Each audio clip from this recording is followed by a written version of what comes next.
کہ اپنے والد کی طرف سے عمر حج بدل کرو اور عمرے بدل کرو. تو اگر کوئی بندہ اپنی طرف سے پہلے عمرہ کیا ہوا ہو اور اس کے بعد مزید عمرے جو ہے کسی کی بھی طرف سے نیابت کرتے ہوئے کرنا چاہتا ہے, اس میں کوئی حرج نہیں, گویا کہ وہ کسی اور کو ثواب پہنچانا چاہتا ہے تو اس بات کی اجازت ہے صاحب, کوئی حرج اس میں نہیں. جس کی طرف سے عمرہ کیا جائے وہ جو ہے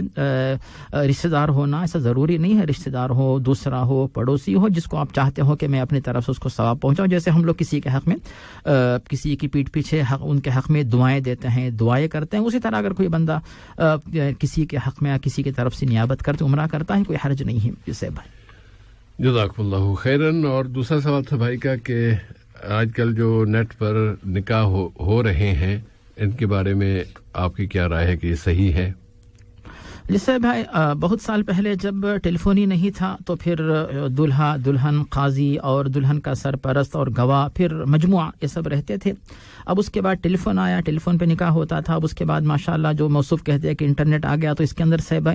کہ جو دلہا ہوتا ہے, دلہے کی طرف سے جو رشتہ دار ہوتے ہیں, 2 گواہ ہوتے ہیں, قاضی ہے, دلہن کا سرپرست ہے, سب ایک دوسرے کو, یعنی اگر دور بھی ہو دلہا مثلا تو پھر جو دلہن والے جو دور رہتے کسی اور جگہ پر, دونوں الگ الگ ممالک میں رہنے کے باوجود ایک دوسرے کو دیکھتے ہیں, ایک دوسرے کو پہچانتے ہیں. تو اس میں علماء نے کہا کہ طریقہ بہتر تو نہیں ہے, اس میں دھوکہ دینے کا اندیشہ رہتا ہے, لیکن آپ کو تیقن ہو اگر کہ بھئی واقعی جو کہتا ہے کہ میں نے قبول کیا وہ دولہا ہی ہے اور دولہے کو دونوں گواہ جانتے ہیں, قاضی جانتے ہیں, اور جو سرپرست ہیں لڑکی کے جو سرپرست ہیں وہ جانتے ہیں, مثلا ایک دوسرے کا چہرہ آواز اچھی طرح پہچانتے ہیں, اس میں فراڈ کا, دھوکہ بازی کا کوئی اگر اندیشہ نہیں ہے تو دور سے بھی ایجاب و قبول ہو سکتا ہے. خاص طور پہ آج کل جو صاحب لاک ڈاؤن کا معاملہ تھا, لوگ سفر نہیں کر پا رہے تھے تو دور سے نکاح کر لے رہے تھے, اس کے بعد جو ہے وزٹ ویزا یا پھر اقامہ وغیرہ بنوا کر جو ہے اپنی وائف کو بلوا لے رہے تھے. اس طرح کی سہولت بھی تھی. تو اگر اس سے آپ جو دور حاضر کے جدید وسائل ان سے اگر فائدہ آپ اٹھانا چاہتے ہیں تو اس میں کوئی حرج نہیں, مگر شرط یہ ہے کہ جو نکاح کے جو شرائط ہے ان کی پابندی کی جائے, اور ان کی پابندی کی روشنی میں نکاح ہوتا ہے تو انشاءاللہ کوئی حرج نہیں ہے. جزاکم اللہ خیرن. اور جہاں تک بات کرنا وہ جو یقین والی کہ کیا وہی ہے, دوسری طرف یہ ٹیلی فون کی حد تک تو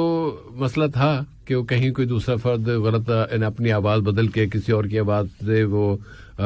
قبول کر رہا ہو تو پتہ نہیں وہی ہے کہ نہیں ہے. لیکن جب ویڈیو کال ہے تو ویڈیو کال میں تو سامنے خود موجود ہے, اس میں پھر کیا مزید کیا پریشانی, ساری دنیا کی کانفرنسیں ہو جاتی ہیں ویڈیو کال کے ذریعے, اور